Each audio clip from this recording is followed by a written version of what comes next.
தமிழ்நாடு சட்டப்பேரவை தேர்தலை ஒட்டி போல் டிராக்கர் நிறுவனம் கருத்து கணிப்பு முடிவுகளை வெளியிட்டுள்ளது.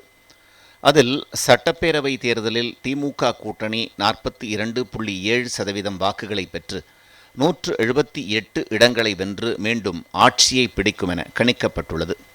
அதேவேளையில் அதிமுக கூட்டணி 30.3% வாக்குகளுடன் 46 முதல் 52 இடங்களில் வென்று இரண்டாம் இடத்தை பிடிக்கும் என கணிக்கப்பட்டுள்ளது. இதன் மூலம் 2026 சட்டப்பேரவை தேர்தலில் திமுக கூட்டணியே முன்னணியில் இருக்கிறது என்பதை போல் டிராக்கர் கருத்து கணிப்பு உறுதிப்படுத்தியிருக்கிறது. தமிழ்நாட்டு மக்களிடம் மு.க.ஸ்டாலினே அதிக செல்வாக்கு பெற்ற தலைவராக உள்ளதாகவும் போல் டிராக்கர் நிறுவனம் குறிப்பிட்டுள்ளது. திமுக அரசின் நலத்திட்டங்கள் பெண்களின் ஆதரவை தக்கவைக்க உதவி உள்ளதாக குறிப்பிட்டுள்ள போல் டிராக்கர் நிறுவனம், தற்போதைய நிலையில் அதிமுக கூட்டணியை விட திமுக கூட்டணி வலுவான நிலையில் இருப்பதாக தெரிவித்துள்ளது.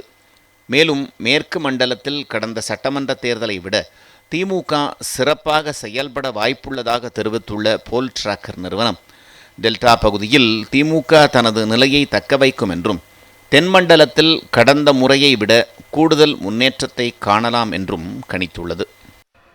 தமிழ்நாடு சட்டப்பேரவை தேர்தலை ஒட்டி போல் டிராக்கர் நிறுவனம் கருத்து கணிப்பு முடிவுகளை வெளியிட்டுள்ளது. அதில் சட்டப்பேரவை தேர்தலில் திமுக கூட்டணி 42.7% வாக்குகளை பெற்று 178 இடங்களை வென்று மீண்டும் ஆட்சியை பிடிக்கும் என கணிக்கப்பட்டுள்ளது. அதேவேளையில் அதிமுக கூட்டணி 30.3% வாக்குகளுடன் 46 முதல் 52 இடங்களில் வென்று இரண்டாம் இடத்தை பிடிக்கும் என கணிக்கப்பட்டுள்ளது.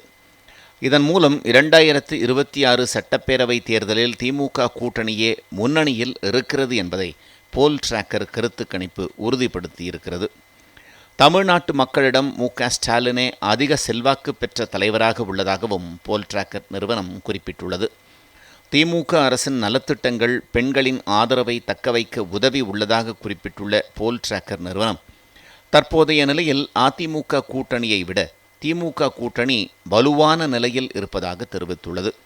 மேலும் மேற்கு மண்டலத்தில் கடந்த சட்டமன்ற தேர்தலை விட திமுக சிறப்பாக செயல்பட வாய்ப்புள்ளதாக தெரிவித்துள்ள போல் டிராக்கர் நிறுவனம், டெல்டா பகுதியில் திமுக தனது நிலையை தக்கவைக்கும் என்றும் தென்மண்டலத்தில் கடந்த முறையை விட கூடுதல் முன்னேற்றத்தை காணலாம் என்றும் கணித்துள்ளது.